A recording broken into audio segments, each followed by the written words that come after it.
Welcome back, fellow fans of Clash of Clans. It is your host, Galadon, and today, part 2 of the interview with Darian, Community Manager for Clash of Clans. Today, we talk about future updates and get some answers to some burning questions. So here it is, without further delay, the interview with Darian, part 2. Okay, so let's move on to future updates. And I know that there's been a lot of talk, obviously, of things that were promised to us, or at least that would likely happen by the end of June. And that was like quarter 2, 2019. We had heard, for instance, Operation Blue Skies is... Oh, you're going to hold me to this, aren't you? Well, it's in black and white. I mean, you posted it yourself. I know. And we're still on track for it. Oh, good. Oh, okay. That's good to hear. Okay, so... in fact, it's probably going to be our next content update. So we've probably got 3 major updates planned for the year, and with a couple small content releases in between, like maybe a building level or a troop level here and there. But as far as major content updates, the Season Challenges was the first. Blue Skies is the next, and that's going to include the Builder Hall 9 update. So both of those will come as a package deal, and there's going to be a bunch of other stuff in that as well. Wow, that sounds like a big update. It is a very big update. And given that it's a big update that affects a very small number of people, but it's one of the most vocal number of people. But because of the number of people that it affects, it's a very small percentage of players that the clouds affect. The Builder Hall 9 content is also something that everybody else can participate in. I see. And then after that, we've got probably one large update towards the end of the year. We just don't want to do anything content-wise during the World Finals, because that would radically change the metagame. If we, let's say, did, a new troop or a bunch of building levels or anything that would drastically change the landscape. Town Hall 13. Right? No, I'm not. Maybe we did Town Hall. What's it? Peter $17. Oh, there you go. Yeah, but no, I mean that makes sense. But so you make this last update of the year sound like it's pretty significant. I mean, I'd say so. I'd say it's pretty significant. Wow. Okay. So I don't know if I should even bother to ask you, because I know that obviously Town Hall 13, because of what you just said, we're not going to see it before the World Championships. But I'm wondering if that could be what you're talking about now. So I will let you guys stew in the possibilities. Oh, man. Okay. All right. Well, as long as come on, I got to keep some mystery here. I know. I realize that, and I realize that's still a long ways away as well. But one of the questions that I have and that people have is the Giga Tesla. It's a integral part of a Town Hall 12 building. So when we go to Town Hall 13, where I'm guessing there should be a new, what do you call it, like a new landmark or signature defense. Yeah, signature defense. There you go. So Expos, Inferno Towers, Eagle Artillery, Giga Tesla. So should we expect Town Hall 13 to still have the Giga Tesla on top, and then something else get added elsewhere, or? What's really funny is I keep wanting to call it a Gala Tesla. I'm not opposed to that. I'm not opposed to that. So we had some early design discussions at the beginning of the year, and a lot of these are very, what's the word I'm looking for? Not simulated, but hypothetical discussions of if we wanted to do a Town Hall 13, what would we want to do? And these are not necessarily things that we were working on. Mm-hmm. They're more like design exercise meetings, just kind of working creativity on. Let's just come up with some ideas. What's something that's cool? All right, let's shelve that for now. Maybe come back to it later on. And this is where a lot of the creativity comes from. So when it came to like anything beyond Town Hall 12, a lot of discussion was talking about let's change the Giga Tesla. I almost called it the Gala Tesla again. Let's change the Giga Tesla to a multi-directional flamethrower or. But then we realized, or let's say a giant missile launcher or something. But then we realized that each town hall has its signature defense, and if we were to change the Giga Tesla to something else, that means Town Hall 12 would lose its signature defense. So if we were to do a Town Hall 13, it would have to be something else. Like we'd have to add another defense, whether it's upgradable buildings or a new building altogether, or I don't know. We haven't really designed that far in advance yet as far as what we'd like to do as a signature defense for a future update. Okay. Yeah, and that makes sense. And that's kind of what I was getting at, was it seems like the idea that the Giga Tesla should continue to exist and something else should get added rather than it changing. Right. So I guess that makes sense. Yeah, we'd rather add rather than subtract or net zero. But again, that's our current design thinking.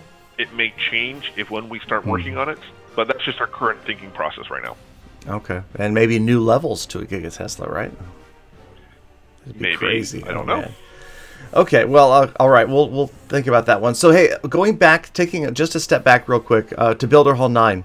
One of the things that I've heard from players, I know that it maybe Builder Hall didn't get as much excitement from players as originally hoped. I know it feels like a lot of players have kind of left the Builder Hall because it's kind of been stagnant for about a year now or so. And so I'm curious, when Builder Hall 9 comes, if there will be something else that comes with Builder Hall 9 that's more than just new levels, new troops, new defenses. Is there something that you guys are planning that might encourage more players to get involved with the Builder Hall, or might make it relate more directly to the home village, more so than just the gear ups? Yes. And let me head off any kind of rumor. It's not going to be any kind of clan war system or tournament-based system. We looked at that idea of having some kind of competition with the builder base, and we realized that that's not the direction we wanted the builder base to go. And given that how the main village has kind of gone through a resurgence with the addition of Town Hall 12, clan games, war leagues, and a lot of the content that we want to focus on is probably going to be the main village primarily. That's not to say we will still be providing Builder Hall 9 with some juicy content, but there will be a reason for players to want to access that. Okay. All right. So definitely something going on, something new going on over there then. Overseas. Yes, there is a little bit of a twist that we have in mind. Cool. All right. That's kind of what I was hoping to hear, because it's something that would be more than just new levels. Would be a lot of fun, because I feel like the Builder Hall could be really, really cool if more people were into it, or it had more of a direct relation to the home village, maybe. So, okay. And I mean, of course, it'll come with every new Builder Hall level does come with a new defense, a new troop for the builder base. We've got an idea for what we want to do for the gear up. We have a really cool troop idea for the builder base. I love it. Wow, and okay. Yeah, and we're kind of play testing some defense building idea. We've got a bunch of defense ideas that we want to try out. So I guess we'll just have to wait and see. Oh man, I felt like you were close to giving something away there. Okay. Oh man. This should be interesting. Okay, I won't press you on that, but I'm excited. The idea of I wonder what would happen if you geared up an Inferno Tower, shoot further or something like that. So anyway, okay. Let's see. So also I wanted to ask. Now I'm assuming, going back to the clouds, you're not going to give me any more information about what's happening with Operation Blue Skies then. Believe me, I would love to. I cannot wait until we can publicly share this. Yeah. I do have to parrot and mirror one of the things I've been saying, is that the goal of this is for those who want to be able to climb to the Legend League. We want to provide incentive where, right now there's a lot of disincentive to climb it. Because, right. The higher you climb, the longer you have to wait to attack. Mm-hmm. So that's not, the less people can play is not ideal for us. That's not the way to make players happy. So our goal is to create a system so that once you get to the Legend League, the rule set changes on how the trophy system works, how the defense, like the shielding system, all that, the tactics and the rules. There's a big paradigm shift that happens when you get to that trophy level. So the idea is that when you get there, you will have the incentive and drive and the ability to climb trophies and try to see how high you can go and still get some kind of enjoyment out of it. So I understand that trophy pushers are a very different mentality than, let's say, war players. We actually we looked at kind of, I guess, the psychological mindset of trophy pushers. They are actually much more adverse risk takers because they have to deal with what base comes up next with the troops that they currently have. So to them, there is a big risk versus reward. That's a good point. But my view of it is, unfortunately, trophy pushing has just become a matter of who can spend the most time there, right? If you've got 24/7, if you don't sleep, you're going to do better than the guy who's got a 9-to-5 job and homework or kids or whatever. And that's the part that I would love to see changed, because there's not really much of a challenge there other than how much time can you devote to keeping your device open and in the clouds. Exactly, and we are taking that into consideration. It's not going to be about how long you can just simply sit with your device open online. Okay. What are players going to do when they suddenly find themselves they can't sit in the clouds for 8-12 hours a day? Do attacks. Well, attacks for 8 to 12 hours a day?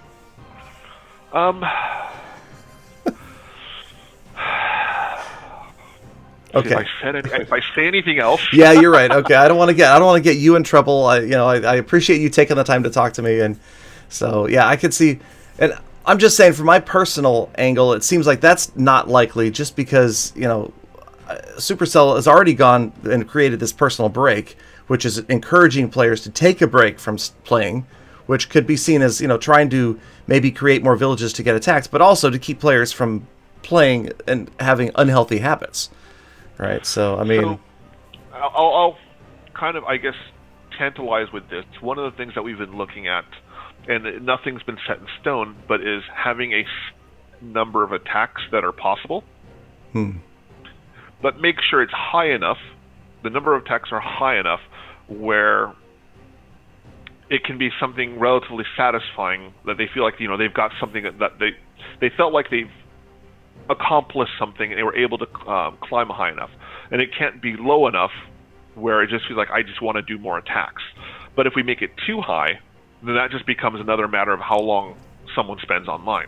And that's the thing, like I said, that's the thing that we want to avoid, is having a system where it's just a matter of how long someone can spend online and just keep doing attack after attack after attack. So there has to be an inherent fairness in the system that's equal for everybody.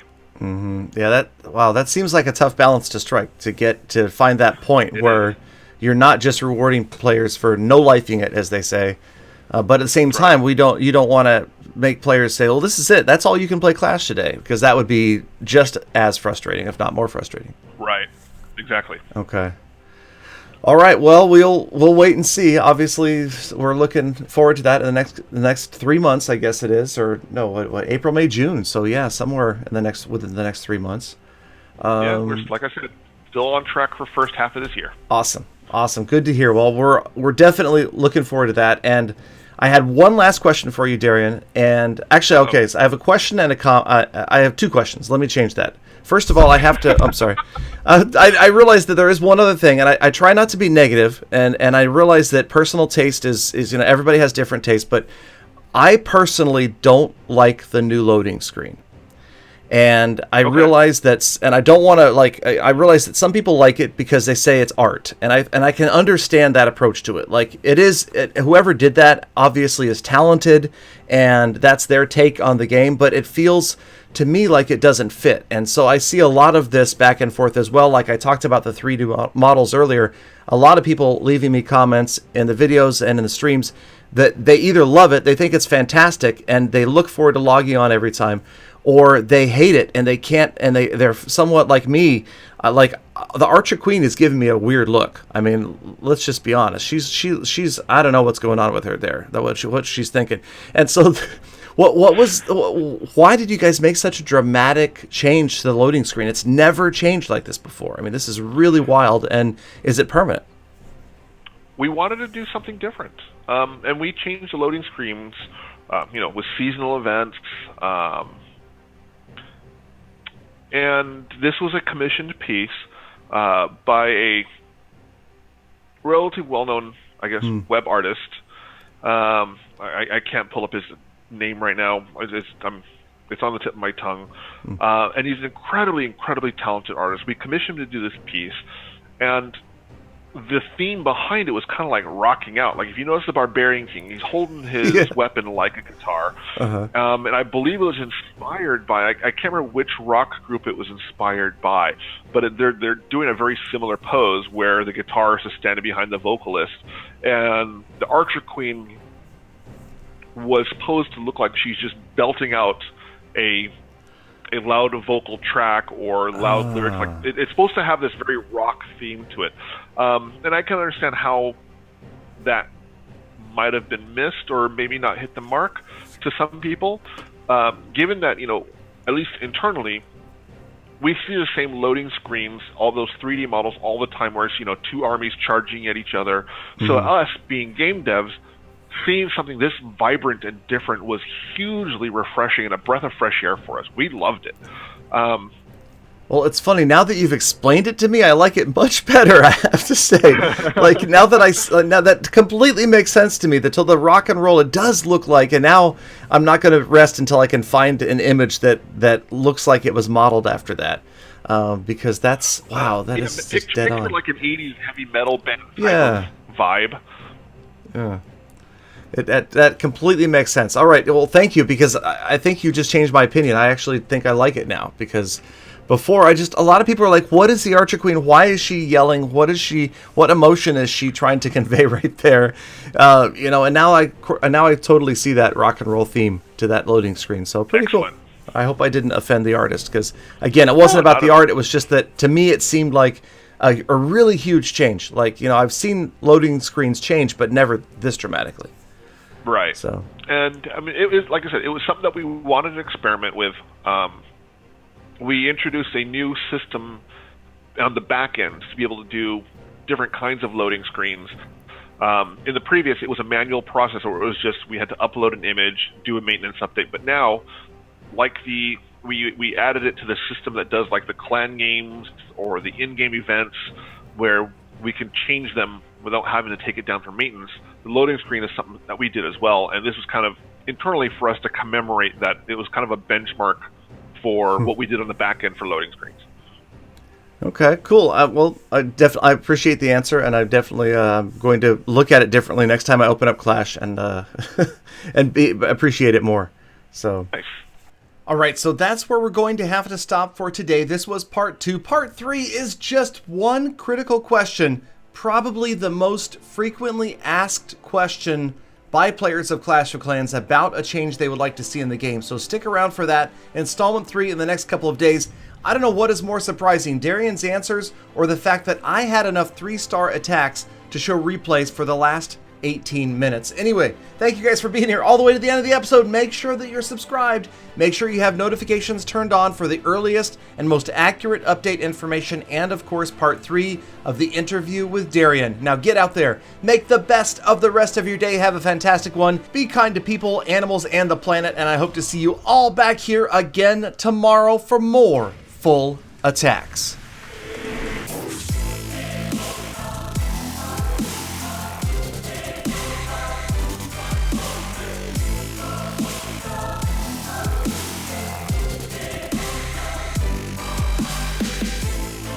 Galadon, those 3-star ticks, I wouldn't believe it if I hadn't seen it myself.